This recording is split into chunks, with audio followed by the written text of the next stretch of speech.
bữa ron chập họ đò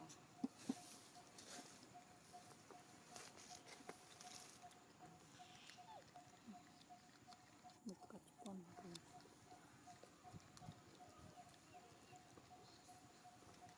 con này tay bay một cục mình vẫy vay thoáng tay hút ngày thoáng vay biết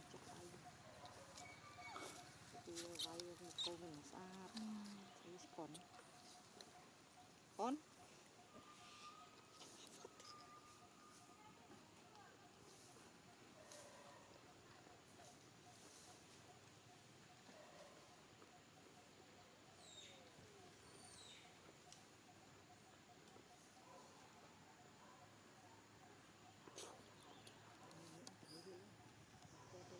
ngày vẫn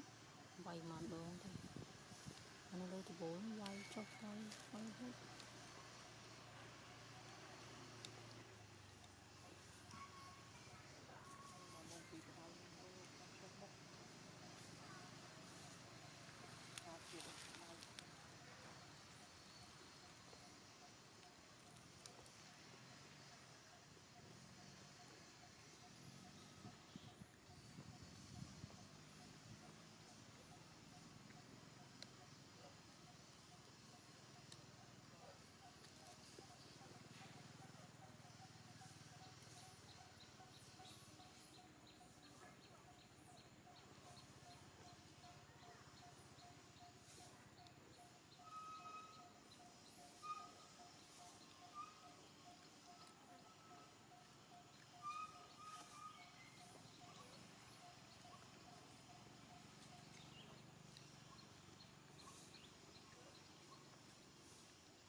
học buồn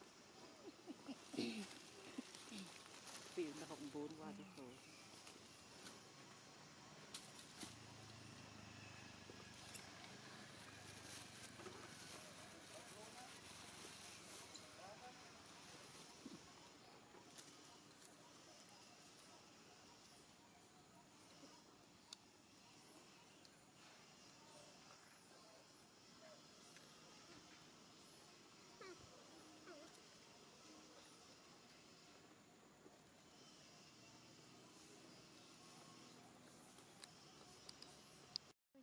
vậy chúa ấy thôi có nhỉ tê vào đây này tây vào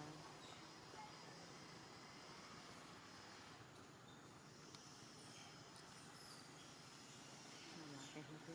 cô nước muối nói xong rồi nhỉ vì nó lại khởi hôm nay đã sủi vô chốt nhỉ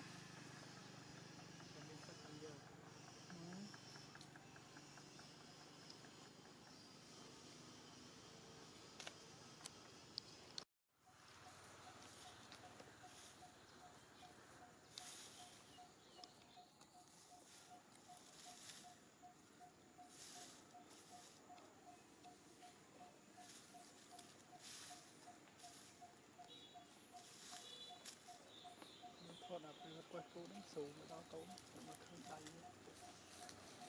một câu